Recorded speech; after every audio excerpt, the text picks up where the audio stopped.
추미애 법무부 장관이 라임 사태와 관련한 검찰 수사를 놓고 대검찰청이 국민을 속였다고 직접 비난하고 나섰습니다.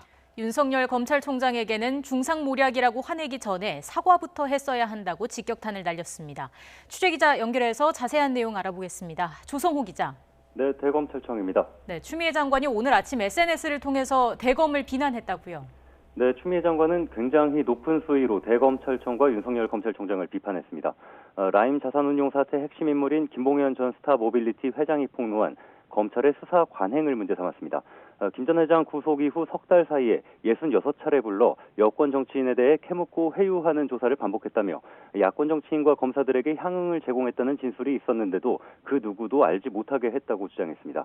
그러면서 검찰이 검찰개혁에 단 한 번이라도 진심이길 바랐지만 그런 기대와 믿음이 무너져버렸다고 말했습니다.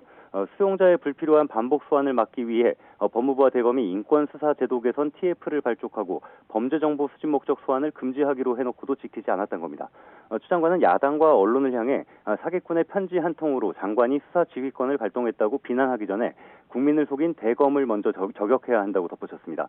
특히 윤석열 총장을 직접 지목하면서 중상모략이라고 화부터 내기 전에 알았든 몰랐든 지휘관으로서 성찰과 사과 먼저 했어야 한다고 지적했습니다. 이는 윤 총장이 라임 사건 등과 관련한 장관 지휘를 따른 건 당연한 조치이며 다행이라고 밝힌 어제 SNS 글과는 대조적입니다. 윤 총장에 대한 수사 지휘가 부당했다거나 직권 남용 소지가 있다며 법조계와 야권 등에서 비판이 잇따르자 정당한 지시였고 잘못은 검찰에 있다는 입장을 부각하려는 의도로 해석됩니다. 추 장관의 이런 SNS 행보에 대해 대검 측은 공식적인 대응을 하지 않고 있습니다. 검찰 내부적으로는 법무부 장관으로서가 아니라 추 장관 개인이 정치인으로서 의견을 밝힌 것으로 보여 크게 신경 쓰지 않는다는 분위기입니다. 김봉현 전 회장을 조사한 서울 남부지검도 별다른 입장을 밝히지 않았습니다. 다만 내일 대검 국정감사에 윤 총장이 직접 참석하는 만큼 추 장관의 수사지휘권 발동과 라임 수사 등에 관한 논란에 대해 어떤 입장을 밝힐지 주목됩니다.